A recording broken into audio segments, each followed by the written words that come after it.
جہاد نہیں ہے۔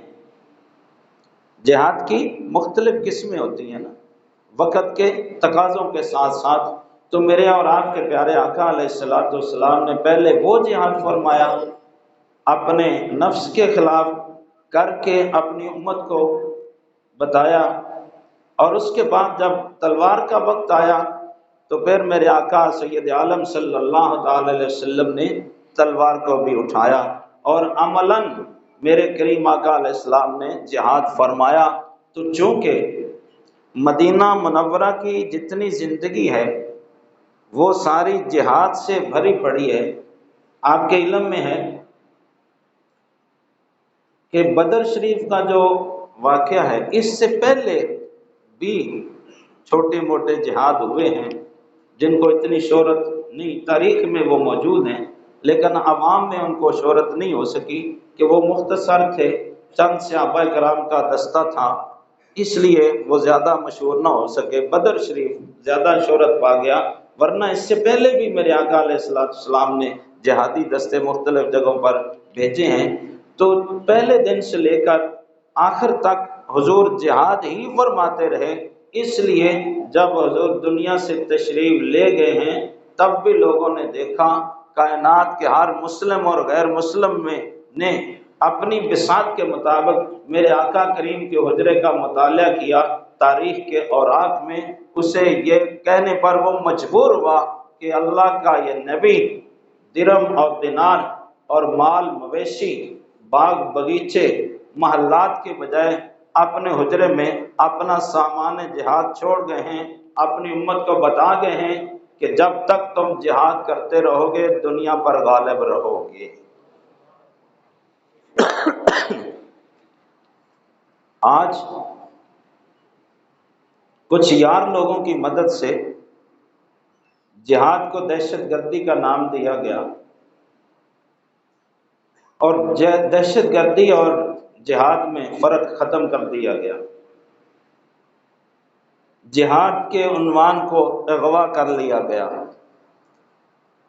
دشمنوں نے جہاد کو ایک غلط رنگ دے کر مسلمانوں کو بدنام کر دیا، اور تعلیم کے نام پر مسلمانوں کو اسلام کی تاریخ سے بیگانہ کر دیا۔ یہ تکلیف دہ عنوان ہے اور انتہائی روح فرساں یہ مضمون ہے کہ ہم مسلمانوں کو تعلیم کے نام پر گمراہ کیا جا رہا ہے اور جاہل کیا جا رہا ہے۔ پڑھے لکھے معاشروں کا یہ حال نہیں ہوتا جو ہمارا حال ہے۔ میں دور نکل جاؤں گا۔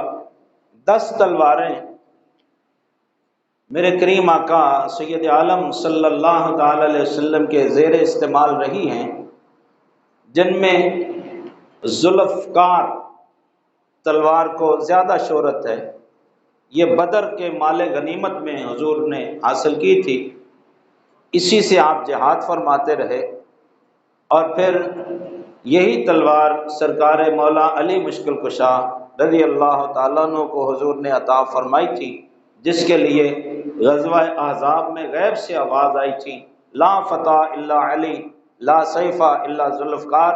آج اگر کوئی جوان ہے تو علی ہے، اور اگر آج راہ حق میں کاٹنے والی تلوار ہے تو وہ مصطفیٰ کی ذوالفقار ہے۔ مختلف نام ہیں ان تلواروں کے، مختلف اوقات میں ہمارے آقا صلی اللہ تعالی علیہ وسلم نے یہ تلواریں استعمال فرمائی ہیں۔ 4 زر ہیں۔ زرہ لوہے کے مختصر قمیض کو کہتے ہیں، جیسے آج کل ہم گرمی کے موسم میں نیچے بنیان قمیض کے نیچے پہنتے ہیں، اس طرح سے۔ یا اگر آپ دیکھتے ہیں ارطغرل غازی کا ڈرامہ تو اس میں آپ دیکھیں وہ جو سخت چیز ایک قمیض کے اوپر پہنی ہوئی ہے جس کا گلا بھی بنا ہوا ہے، کڑے بھی اس کے بنے ہوئے ہیں، وہ زرہ ہے۔ وہ زرہ ہے تاکہ سینہ دشمن کے وار سے محفوظ رہے۔ وہ لوہے کی ہوتی تھی، اس کی مختلف شکلیں ہیں، بالکل بند لوہے کی بھی ہوتی ہے اور جعلی نما تاروں کی بھی بنی زرہ ہوتی ہے۔ میرے آقا کریم علیہ السلام نے مختلف اوقات میں مختلف زرہیں استعمال فرمائی ہیں۔ یہ بہادروں کی نشانی ہوتی ہے کہ بہادر اپنی پیٹھ کی حفاظت نہیں کرتے، سینے کی حفاظت کرتے ہیں، کیونکہ اللہ کے شیر سینہ تان کر دشمن کی آنکھوں میں آنکھیں ڈال کر رب کے دین کا دفاع فرماتے ہیں۔ یہ شیروں کی علامت ہے بہادروں کی، اس لیے وہ سینے پر زرہ رکھتے ہیں، پشت پر نہیں رکھتے۔ خوض، سر کے اوپر لوہے کی ٹوپی دو طرح کی ہوتی تھی۔ یہ جیسے یہ کرکٹ والے ہیلمٹ منہ کے اوپر ڈال لیتے ہیں تاکہ بال منہ کو نہ لگے، آپ نے دیکھا ہے آج کل کرکٹ میچ میں ایک اس طرح کا ہوتا ہے، اور ایک اس سے زیادہ مختلف شکل کا ہوتا ہے، وہ صرف آنکھیں اس سے نظر آتی ہیں، سر پورا ڈھانپا ہوتا ہے، آنکھوں تک وہ آ جاتا ہے، بعض اوقات تھوڑی بھی اس میں چھپ جاتی ہے۔ ایک وہ خوض ہوتا ہے جو پورے سر کو ڈھانپ لیتا ہے تاکہ دشمن سر پر وار کرے تو سر بھی محفوظ رہے۔ یہ سارے طریقے میرے آقا صلی اللہ علیہ وسلم نے جہاد کے اپنی امت کو عطا فرمائے ہیں۔ نیزہ تقریباً 6 فٹ یا 7 فٹ لمبا ہوتا ہے، لوہے کی لٹ، لوہے کا ڈنڈا مخصوص قسم کا، آگے اس کا پھل بنا ہوتا ہے جو دشمن کے سینے میں وار کرتا ہے، اسے بڑا نیزہ کہا جاتا ہے۔ یہ میرے آقا صلی اللہ تعالی علیہ وسلم نے استعمال کیے مختلف جہادوں میں۔ پھر حربہ، حربہ کہتے ہیں چھوٹا سا خنجر ہوتا ہے، وہ دور کھڑے ہو کر اس طرح سے پھینکا جاتا ہے، جیسے آج آپ چھری دیکھ لیں، جو چھری آپ کھڑے ہو کر پھینک دیں کسی کے اوپر تو اس کو حربہ کہا جاتا ہے، جو خنجر سے تھوڑا چھوٹا ہوتا ہے، تو پھینک کر دشمن کا سینہ چیر دیا جاتا ہے۔ میرے آقا علیہ السلام نے جہاد کے طور پر اللہ تعالیٰ کے دشمنوں کو اس طرح سے بھی زیر کیا اور اپنی امت کو ہر طرح سے، ہر طرح کے اسلحے کے لیے تیار رکھا۔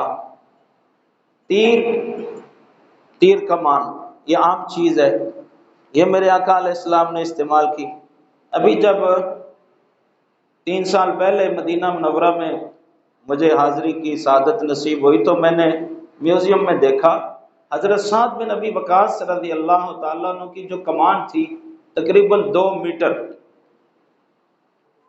میٹر وہ لمبی کمان تھی جس سے آپ تیر پھینکا کرتے تھے، اور یہ وہ کمان تھی کہ جب آپ تیر پھینکتے تو پھر دشمن بچ نہیں پاتا تھا، اور مصطفیٰ کریم علیہ السلام فرماتے تھے ارم سعد فدا کا ابی و امی، اے سعد خدا کے دشمنوں پر تم تیر پھینکتے جاؤ، مصطفیٰ کے ماں باپ تم پر قربان۔ اللہ اللہ اللہ، حضور نے ان کے لیے اپنے ماں باپ کو فرمایا میرے ماں باپ تمہارے لیے قربان۔ ارم میں وہ کمان اتنی بڑی میں نے دیکھی۔ اچھا یہ مختلف چیزیں میرے آقا صلی اللہ علیہ وسلم نے کیوں استعمال کی؟ تاکہ جیسے جیسے زمانہ بدلے، جیسے جیسے ماحول بدلے، اسلامی فوج کو جدید اسلحے کی ضرورت پڑے تو وہ اسلحے کی صورت مختلف کرتے جائیں، وہ جدید تقاضے کے مطابق۔ اب آج کل گھوڑوں پر جہاد نہیں ہوگا، آج ہمیں ایٹم بم کی ضرورت ہے جو ڈاکٹر عبد القدیر خان نے ہمیں بنا کے دیا، اور انعام میں ہم نے اسے زندہ ہی قبر میں دفن کر دیا۔ یہ ہم نے اپنے محسن کے ساتھ جو سلوک کیا، یہ قیامت کے دن اس کا جواب تو دینا پڑے گا قوم کو کہ جس شخص نے تمہیں ملک کی حفاظت قیامت تک کے لیے کر دی تھی تم نے اس کے ساتھ سلوک کیا کیا۔ بہرطور یہ جو میرے آقا صلی اللہ علیہ وسلم مختلف قسم کے آلات جنگ استعمال کرتے ہیں، یہ حضور اس لیے کرتے ہیں تاکہ جب ضرورت پڑے تو اسلام کی فوج اپنے اسلحے کو نئی شکل دے اور ضرورت کے مطابق اپنا اسلحہ تیار کرے، اور جیسا کہ سورہ انفال میں فرمایا اعدوا لهم ما استطعتم من قوة ومن رباط الخيل ترهبون به عدو الله وعدوكم وآخرين الله يعلم وأنتم لا تعلمون۔ فرمایا کہ دشمنوں کے لیے طاقت جتنی تیار کر سکتے ہو کرتے رہو، اس طاقت کے ذریعے تم اپنے دشمنوں کو جن کو تم جانتے ہو ان کو مرعوب کر دو، اور کچھ ایسے دشمن جنہیں تم نہیں جانتے وہ خود بخود ڈر جائیں گے، ان کو اللہ جانتا ہے۔ تم اسلحے کی نمائش کرتے رہا کرو تاکہ دشمن پر تمہارا رعب طاری رہے، اسلحے کی نمائش کرتے رہا کرو۔ تو میرے آقا حضور سید عالم صلی اللہ تعالی علیہ وآلہ وصحبہ وبارک وسلم، حضور یہ مختلف قسم کے، چونکہ حضور کی جہادی زندگی ہے تو سفر کے دوران اس کی حفاظت کے لیے حضور ایک خیمہ، چمڑے کا خیمہ بھی میرے آقا علیہ السلام ساتھ رکھتے ہیں، جہاں قیام ہوتا ہے ہتھیار چھپا کے رکھ لیے جاتے ہیں۔ اور جانور ہوتے ہیں، گھوڑے ہیں، گھوڑے کو حضور بہت پسند فرماتے تھے، گھوڑے کو، کیونکہ یہ تیز ترین ہے، طاقتور ہے، بہادر ہے۔ اللہ اکبر۔ یرموک کا مجھے وہ منظر یاد آ رہا ہے، حضرت سیدنا امیر المومنین فاروق اعظم کا زمانہ ہے، 8,60,000 دشمن ہے، صرف 40,000 مسلمانوں کی فوج ہے۔ دشمن کتنا ہے؟ 8,60,000۔ مسلمان کل کتنا ہے؟ صرف 40,000۔ ٹھیک ہے جی، ایک مہینہ وہاں جہاد ہوا، 3.25 لاکھ دشمن مارا گیا، 4,000 مسلمان شہید ہوئے، اور رب نے مصطفیٰ کے شیروں کو فتح عطا فرمائی۔ 2.5 لاکھ مارے گئے، 25,000 قریبی نہر میں مسلمان فوج کے دہشت کے، ان کے ڈر کی وجہ سے چھلانگے لگا گئے تو وہ خودکشی کر گئے۔ یہاں ایک دن جہاد سارا دن ہوتا تھا، ایک صحابی رضی اللہ تعالیٰ عنہ کا گھوڑا تھک گیا، عصر کا وقت ہو گیا، گھوڑا زخموں سے چکنا چور ہے، گھوڑے سے چلا نہیں جاتا، اور جنگ زوروں پر ہے ابھی، کیونکہ مغرب تک جنگ ہونی ہے قانون کے مطابق۔ تو وہ صحابی گھوڑے سے نیچے اتر آئے، کیا کہتے ہیں، اس کا کان پکڑ کر کہتے ہیں اب تو سستی کر رہا ہے اور تو جہاد نہیں کر رہا، اگر کسی دشمن نے میرے اوپر حملہ کر دیا اور میں شہید ہو گیا تو میں جا کے اللہ کے نبی کو تیری شکایت لگاؤں گا۔ اپنے گھوڑے کو کہہ رہے ہیں صحابی، میں تیری شکایت لگاؤں گا اللہ کے نبی کو کہ یا رسول اللہ میں تو اس کے اوپر سوار تھا، یہ نہیں آگے چلا، اب تو دیکھ لے کہ تیری شکایت لگ جائے گی۔ بس یہ گھوڑے کے کان میں کہا اور اس کی پشت پر سوار ہو گئے۔ بس حضرات پھر کیا تھا، پھر گھوڑے نے اپنی 4 ٹانگوں سے دشمن کو تباہ و برباد کر دیا، اگلی ٹانگوں سے بھی پچھلی ٹانگوں، جو آگے سے آیا اس کو بھی، جو پیچھے سے گزرا اس کو بھی، کہ کہیں مجھے مصطفیٰ کی بارگاہ میں شرمندگی نہ اٹھانا پڑے۔ یار ہم سے وہ گھوڑا نہیں بہتر؟ کیا خیال ہے آپ کا کہ صحابی نے کہا میں تیری شکایت لگاؤں گا تو بس اس نے وہ سستیاں، وہ زخم، وہ جو گھوڑے کا خون بہ رہا تھا اس نے سب ختم کر دیا۔ اللہ اکبر، اللہ اکبر۔ میرے آقا علیہ الصلوۃ والسلام عمر مبارک کے آخری حصہ میں میدان جہاد میں حضور جھنڈا بھی اپنے ہاتھ میں رکھتے تھے، حضور علم رکھتے تھے اپنے دستے مبارک میں، یہ بکیں ادھر رکھ۔ تو کریم آقا سید عالم صلی اللہ